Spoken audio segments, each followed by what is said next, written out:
नमस्कार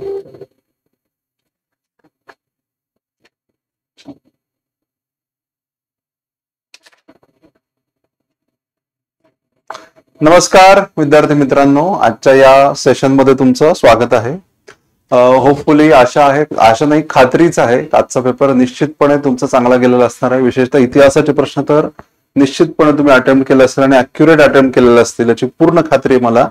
आणि ही खात्री का आहे तर तुम्हाला आपल्या पहिल्या लेक्चर मधलं पहिलं वाक्य आठवत असेल तुम्हाला. प्रत्येक लेक्चरची सुरुवात बॅचची सुरुवात आपण जेव्हा करतो तेव्हा एकच मुद्दा मी नेहमी सांगत असतो, ते म्हणजे की आपण समजा कंबाईनला 10 प्रश्न येत असतील तर मी 10 पैकी 10 प्रश्नांची खात्री घेऊ शकत नाही, पण 10 पैकी 8 ते 9 क्वेश्चन तुमचे निश्चितपणे बरोबर येतील तर तुम्ही व्यवस्थितपणे या विषयाचा अभ्यास केला, आपल्या नोट्स व्यवस्थितपणे फॉलो केल्या आणि जर चांगल्या पद्धतीने केलं तर निश्चितपणे 8 क्वेश्चन बरोबर येऊ शकतात. त्याची मी तुम्हाला खात्री देतो असं मी नेहमी सांगत होतो आणि आताही तसंच झालेलं आहे. ओके, आता जर तुम्ही आपले सेशन्स व्यवस्थितपणे केले असेल, दिलेले नोट्स व्यवस्थितपणे फॉलो केले असतील, रिव्हिजन केलं असेल तर निश्चितपणे 10 पैकी 9 क्वेश्चन तुमचे निश्चितपणे बरोबर, काहीही हरकत नाही अशा प्रकारची परिस्थिती आहे. इतका पेपर जो होता तो प्रिडिक्टेड अशा प्रकारचा होता. तुम्हाला नोट्स मध्ये याच्यातले बरेचसे क्वेश्चन डायरेक्ट नोट्स मध्ये आलेले आहेत असं दिसून येतं. चला, पहिला जो क्वेश्चन आहे, खालीलपैकी योग्य विधानाच्या पर्यायाची निवड करा. भारतात पहिली सुती कापडाची गिरणी मुंबई येथे सुरू झाली आणि भारतात पहिली तागाची गिरणी रिसरा येथे सुरू झाली. भारतातील पहिली सुती कापड गिरणी कावजी नानाभाई यांनी सुरू केली होती. त्याचं उत्तर काय आहे तर आपण बघितलं होतं की हा जो पॉइंट आहे तो आपण आपल्या वन डे रिव्हिजन बॅच मध्ये घेतला होता. 1851 साली कावजी नानाभाई दावर यांनी भारतातली पहिली कॉटन मिल सुरू केली, ती मुंबईमध्ये त्यांनी सुरू केली हे आपल्याला माहिती आहे. आणि 1877 मध्ये बंगालमध्ये रिसरा येथे जॉर्ज ऑकलंड याने बाबू विश्वंभर सेन यांच्या मदतीने ज्यूटचा कारखाना सुरू केला होता. त्याच्यामुळे बी विधान बरोबर आहे. आता भारतातली पहिली सुती कापडाची गिरणी मुंबई येथे सुरू झाली आणि ती कावजी नानाभाई दावर यांनी सुरू केली होती, म्हणून ए आणि सी सुद्धा बरोबर आहे. त्याचं उत्तर ABC असं असायला पाहिजे.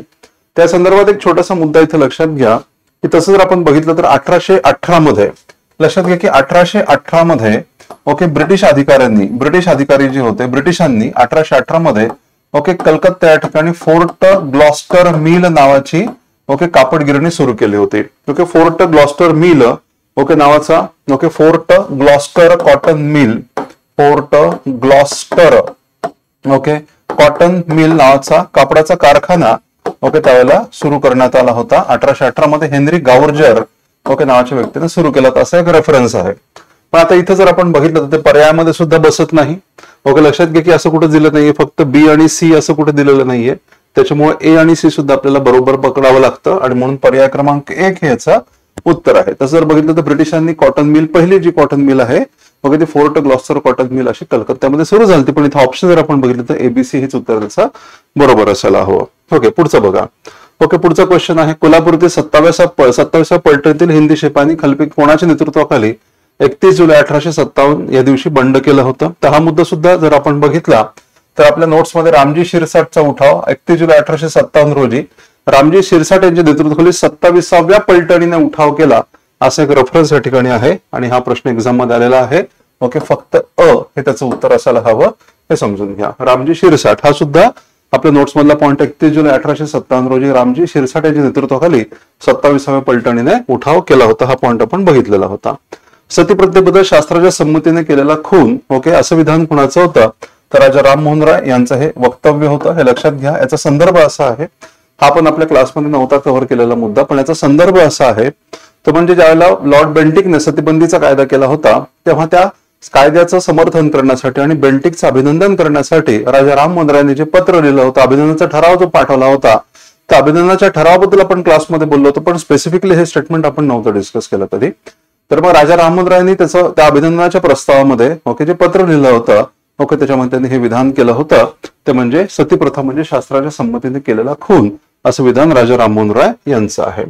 हा तर एकदम सोपा होता, हाही आपण आपल्या क्लासेसमध्ये कव्हर केलेलाच आहे. प्रार्थना समाजाची स्थापना आपल्याला माहिती आहे 1867 मध्ये झाली होती. सत्यशोधक समाज 1873 मध्ये स्थापन झाला. पुणे सार्वजनिक सभा 1870 मध्ये स्थापन झाली आणि आर्य समाजाची स्थापना 1875 मध्ये. ऑफकोर्स त्याच्या काही फारशा स्पष्टीकरणाची आवश्यकता MPSC तयार करणाऱ्या पोरांसाठी तरी नाही आहे. सो प्रार्थना समाज 1867, अ चं उत्तर 3, ब चं उत्तर 4, त्याच्यानंतर क चं सार्वजनिक सभा 1870 आणि आर्य समाज 1875 ओके 75 येस. तर पर्याय क्रमांक 3 हे त्याचं उत्तर असायला हवं, हे लक्षात घ्या.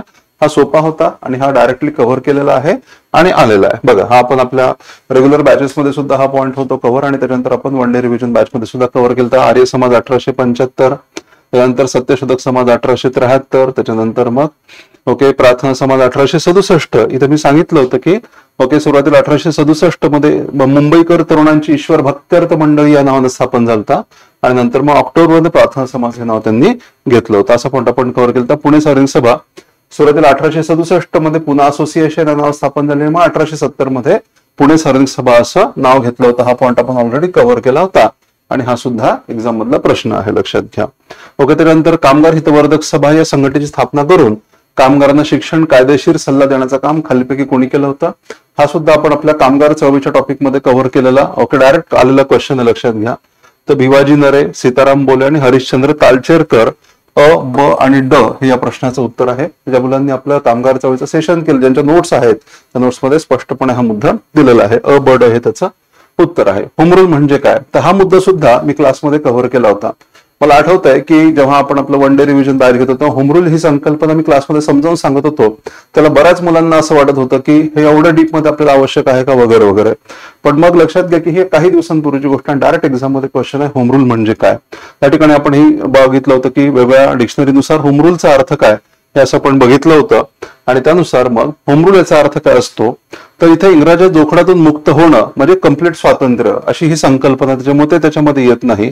स्वशासनाला प्रतिकार करणं म्हणजेच होम रूलला प्रतिकार करणं, त्याच्यामुळे ड सुद्धा त्या ठिकाणी असू शकत नाही. आता आपल्या देशाचा कारभार आपण करणं म्हणजे होम रूल असतं, लक्षात घ्या. ओके आणि स्वराज्य प्राप्त करणं, स्वराज्य म्हणजेच होम रूल असतं. म्हणून अ आणि ब हे दोन्ही त्या ठिकाणी असायला पाहिजे, पण ऑफकोर्स अ आणि ब हे ऑप्शन मध्ये दिलेलं नाहीये, आणि मग या परिस्थितीमध्ये बेस्ट ऑप्शन हा ब असा आहे, लक्षात घ्या. स्वराज्य प्राप्त करणं हा होम रूलचा अर्थ हा पॉईंट इथं आपण बघितलं पाहिजे. मी सांगितलं तर होम रूल म्हणजेच सेल्फ गव्हर्नमेंट, होम रूल म्हणजे डॉमिनियन स्टेटस, होम रूल म्हणजेच स्वराज्य आणि होम रूल म्हणजेच वसाहतीचं स्वराज्य, असं आपण क्लासमध्ये नेहमी कव्हर करतो. हा एक्झाम मध्ये आलेला डायरेक्ट क्वेश्चन आहे, हे समजून घ्या. ओके पुढे बघा होम रूल म्हणजे काय हे आपण बघितलेलं. त्याच्यानंतर पुढचा क्वेश्चन 26 जुलै 1876 रोजी सुरेंद्रनाथ बॅनर्जींनी स्थापन केलेल्या इंडियन असोसिएशनचे पहिले सचिव कोण होते, हा प्रश्न सुद्धा आपल्या नोट्सहून आलेला आहे. बघा इंडियन असोसिएशन 26 जुलै 1876 तारखेसहित आलेला प्रश्न, तारखेसहित 26 जुलै 1876 कलकत्त्याचे सुरेंद्रनाथ बॅनर्जींनी स्थापन केली. अध्यक्ष होते मनमोहन घोष आणि ओके सचिव होते आनंद मोहन बोस. ओके सचिव होते आनंद मोहन बोस. डायरेक्ट आलेलं क्वेश्चन, तारखेसहित त्यांनी वाक्य टाकलं होतं, हे समजून घ्या. खालीपैकी नागपूरच्या कोणत्या राजाने आपल्या मृत्यूनंतरच्या वारसाची काहीच व्यवस्था न केल्याने कंपनी सरकारने त्यांचं राज्य खालसा केलं होतं, याचं उत्तर राजा रघुजी तिसरा हे याचं उत्तर आहे. ते या संदर्भामध्ये आपल्या रेफरन्सेस सापडतात. ठीक आहे, हा पॉईंट सुद्धा आपण कव्हर नव्हता केला. संस्थानिकाचा मुद्दा पण राजा रघुजी तिसरा हे त्याचं उत्तर आहे, हे लक्षात घ्या. ओके त्यानंतर मग हा क्वेश्चन आहे, झाशीची राणी म्हणजे सर्व बंडखोरांमधील एकमेव पुरुष होती हे विधान खालीलपैकी कोणी केलेलं आहे. हा मुद्दा सुद्धा आपण आपल्या क्लासमध्ये कव्हर केला होता.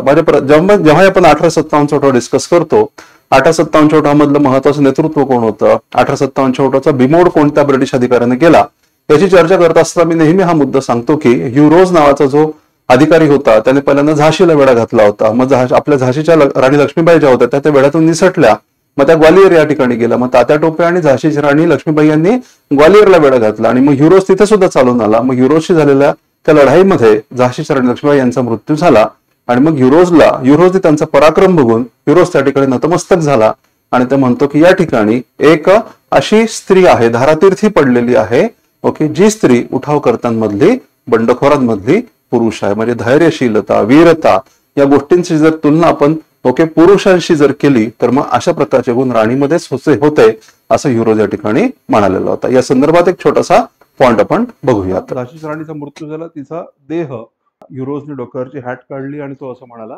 या ठिकाणी एक स्त्री आहे जी उठावातील एकमेव पुरुष आहे. याचा अर्थ शौर्य, वीरता हे गुण पुरुषांचे आहेत असं जर म्हणलं तर एकमेव शूरवीर आणि वीर अशा प्रकारची स्त्री आहे. धैर्यशील अशा प्रकारचं एक नेतृत्व या ठिकाणी पडलेलं ते म्हणजे झाशी. ओके बघितलं, हा पॉइंट आपण क्लासमध्ये कव्हर केला होता आणि एक्झाम मध्ये आलेला आहे. जसाच्या तसा आलेला आहे तुमच्या लक्षात येईल. म्हणून ओके क्लासमध्ये तुमचं अटेन्शन असणं, नोट्स व्यवस्थितपणे फॉलो करणं ओके खूप जास्त आवश्यक आहे. रिव्हिजन हा मुद्दा फार महत्वाचा, लक्षात घ्या.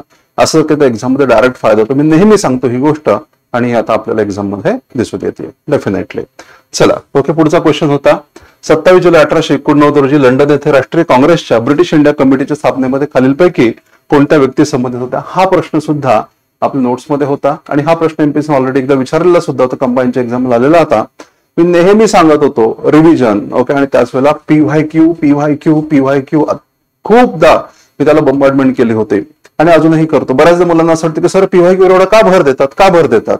त्याचं हे कारण लक्षात घ्या. एक क्वेश्चन आपलं ओके भवितव्य बदलून टाकू शकतो अशा प्रकारची परिस्थिती, आणि एखादा प्रश्न जर रिपीट झाला आणि बाकीच्यांना तो नाही आला आणि आपल्याला आला तर डेफिनेटली आपण इतरांपेक्षा त्या स्पर्धेमध्ये कितीतरी पुढे जातो. ठीक आहे ना. हा पॉईंट सुद्धा आपण आपल्या नोट्समध्ये कव्हर केला होता. हा पीवायक्यू सुद्धा आहे बघा. याचं उत्तर काय आहे तर इथं आपण हा पॉईंट कव्हर केला होता. British committee of Indian national Congress 1888 मध्ये ओके ब्रिटनमध्ये राजकीय प्रचारासाठी कमिटी स्थापन केली गेली. त्याचे प्रमुख डिग्बी होते. सदस्य दादाभाई नौरोजी, रमेशचंद्र बॅनर्जी. 1851 मध्ये त्याला कायमस्वरूपी स्वरूप दिलं गेलं. William Wedderburn Digby. सदस्यांमध्ये Dadabhai Naoroji, Rameshchandra Banerjee, Henry Cotton, Henry Pollock, Charles Bradlaugh, W S. Caine, Henry Fawcett, Frank Hugh O'Donnell, Norton आणि हॉवर्ड यांचा समावेश होता. अशा ठिकाणी दिलेला आहे बघा. Dadabhai Naoroji, Rameshchandra Banerjee, Wedderburn, W S. Caine, Allan Hume आणि डिग्बी. तर ब क ड हे त्याचं उत्तर आहे. पर्याय क्रमांक 4 हे त्याचं उत्तर आहे. ओके, तर हे 10 क्वेश्चन हिस्ट्रीचे होते आणि होपफुली तुम्हाला तुमच्या सगळ्या प्रश्नांची उत्तरं सापडली असतील.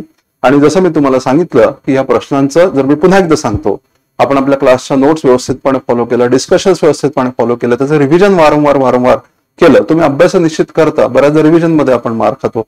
नेमके महत्वाचे मुद्दे काय ते समजून घेण्यामध्ये आपण कुठेतरी कमी पडतो आणि मग एक्झाम मध्ये एखादा प्रश्न चुकला की पुढचं सगळं होतं आणि एखादा क्वेश्चन बरोबर आला की आपण पुढे पटपट जातो. आणि म्हणूनच काय करायला पाहिजे काय नाही करायला पाहिजे आपल्यासाठी आवश्यक आहे. ओके, चलो I wish you all the best. आता आपण मेच्या तयारीसाठी आपल्याला पुन्हा एकदा भेटायचं आहे. Thank you very much. बाय.